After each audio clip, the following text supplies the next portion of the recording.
Good morning, good afternoon, and good evening, everybody. Thank you for tuning into another Supatease video, and we are on the 12.1 PTR today, and we're going to be testing out the Elemental Shaman and everything that is going on with this specialization moving into this patch, because there are some major game-breaking changes that you really want to know about that you're going to get pretty hyped for, I think, coming into patch 12.1, and they're actually getting very close to nailing the delivery on what they've set out to do with a handful of specializations for this patch, as well as major rework. So I will be doing videos like this with other specializations as well, but Elemental Shaman's been kind of one of my focused flavors at the moment in season 1, so I'm kind of holding it near and dear to my heart, and it's had some major overhauls to it that we definitely want to consider. And as always, if you want to stay up to date with news related to World of Warcraft, educational and entertaining content, then make sure to smash that subscribe button. Your support is greatly appreciated. So the first major change to consider moving into patch 12.1 is that a lot of specializations are having the power ripped out of their cooldowns and put into more of your baseline abilities. And so what this is going to do is it's going to basically make your character feel better during more parts of combat engagement, whether it's PvP or PvE. And I think that this is likely going to be felt very positively across the game as a whole. And I think it's going to make the game a bit easier to understand as a new player, because just all of your core abilities move a health bar, as opposed to knowing how to line up everything in one specific window of time.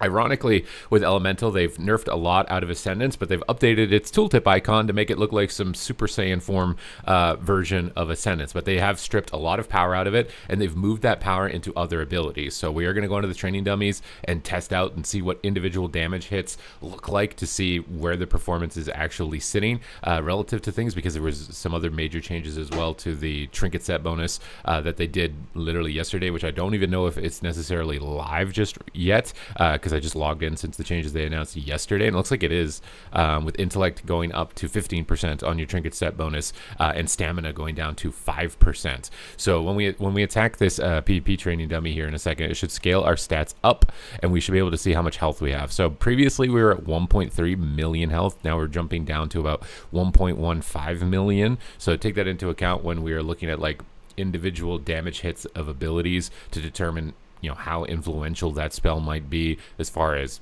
impact onto an enemy player. Another thing you want to consider for patch 12.1 is that they are introducing stat conversion. So previously tier set pieces would have, these are the stats you're getting, you can't do anything about it, and most of the time those stats were a very bad combination, so much so that you would basically just circumvent getting the set bonus entirely.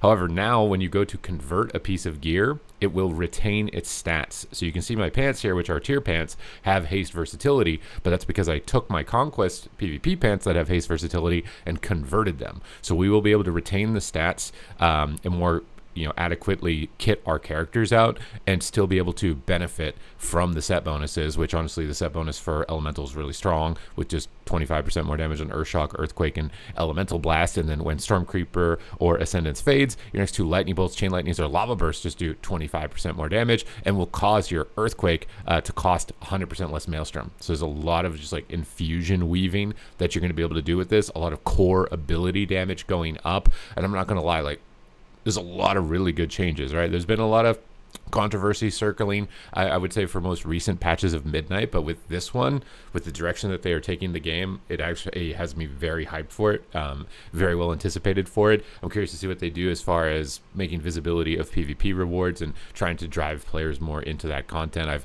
given my feedback on what I think would help contribute to the new player experience, which is, for example, right now in the season, increasing MMR so players can get more rewards. I see constantly on Twitter people saying that they're getting their first gladiator ever, and they look really excited and they're enjoying PvP. And I don't think it's the gameplay that people don't like. I think it's the fact that it's just really hard to get a lot of the rewards, and so much so that it's so much effort that you just kind of give up, and the game makes you feel inadequate because you're not able to get there, and so then you end up being resentful to it, even though it's maybe not necessarily the gameplay relative to everything else. So if everything keeps moving along like it is, I do think that things could turn around pretty dramatically and quite swiftly. So let's just check out here on the training dummies what it is that we're looking at for damage here. I'm currently playing a Stormkeeper build. This is the build that I played in Season 1. It's gotten me into rank 1 range. It's really fun in Battlegrounds. I just enjoy the heck out of it. So I do want to know, like, is this build still viable considering it was a pretty cooldown dependent specialization in terms of doing power. So let's just do some baseline tests here. We have Flame Shock.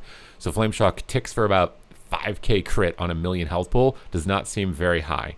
When we use Lava Burst into this target, it's going to hit for about 35k, which also does not seem particularly high. 40k, double ticks with multi-strikes, a little bit of movement there as far as that's concerned. So not a huge amount of movement. Let's just test Ascendance here. So you would normally want to load Stormkeeper, you would want Bloodlust, Ascendance, pop your NS, Earthshock, and then Tempest, and then just basically fling Lightning Bolts.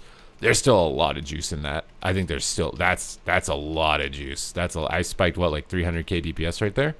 I feel like that's still a decent amount of juice in the Ascendance when it comes to PvP testing. I've been reviewing some PvEers and some logs as well to see what it looks like in PvE. And in PvE, a lot of the damage has come out of the Ascendance and been put into your other abilities. But in a PvP scenario, that still seemed very dangerous. Like my build is still going to likely be really viable. Now, obviously, the core rotation not changing a huge amount aside from the fact that you're going to get like these free Earth Shocks after your Ascendance fades and after your Stormkeeper fades, which gives you a little bit more of an extension on those windows in terms of being able to do damage. But the rotation not really going to be changing. It's just core fundamentals of where your damage profile is and where the damage is coming from. So my damage it peaked about 300k, and I'm not really AoEing, right? I'm just single targeting. I'm sustaining like maybe 200k outside of cooldowns, which I think is a lot healthier. I want to say before cooldown damage was like 3x, so I would be doing like 100k DPS right now, but instead it's starting to fall off a little bit, mostly because I'm just not generating enough Maelstrom for not enough Flame Shocks, I think. And then once I get like into my Tempest window again, we're going to start doing, I think, another big crank of damage, so we're into the Tempest window again. So I think maybe it's not as bad as far as cooldown dependency. It would be nice to get like some actual matches. I do hope to plan on being able to get some matches into the near future. I'm queued up right now for the new training ground feature. Unfortunately, it's not solo queuable, so if nobody else queues it up, we're not gonna be able to really get into it. But this doesn't look too bad. Like this basically is just kind of the same, except we're gonna be tankier because we can get the set bonus and retain our versatility. So that's gonna be really good. The set bonus does seem decent, does seem nice. Ascendance doesn't seem like completely, pool noodle. I'm a little bit worried about the damage outside, but 100k Earthshock, again, we have a million health though. So 100k Earthshock, is it actually that dangerous, or is it not going to be that huge? I do like the free Earthshocks. I like that the icon glows when you get that as well. So you can see with it when that's coming in and be able to get the maximum amount of damage out of that. Cast speed seems okay.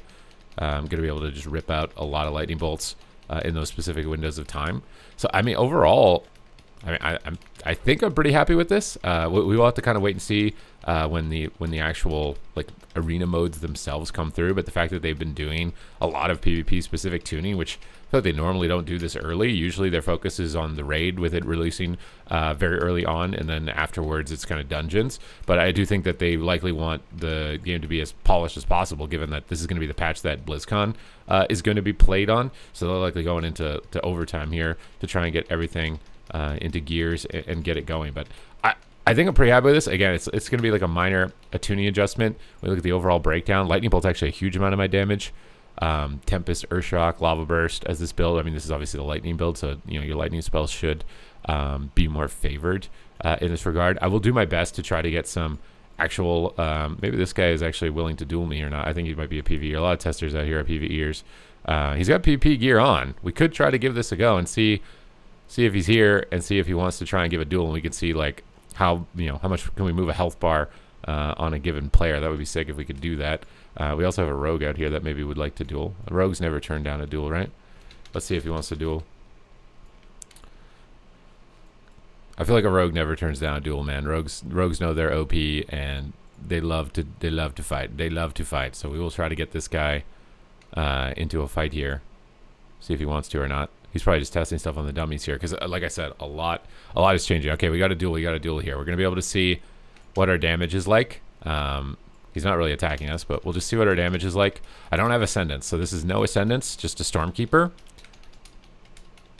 It's kind of okay. Not insane. I mean, I'm able to move his health bar, though, at least. I was worried that with the the damage ticks on Flame Shot, I wouldn't be able to move his health bar.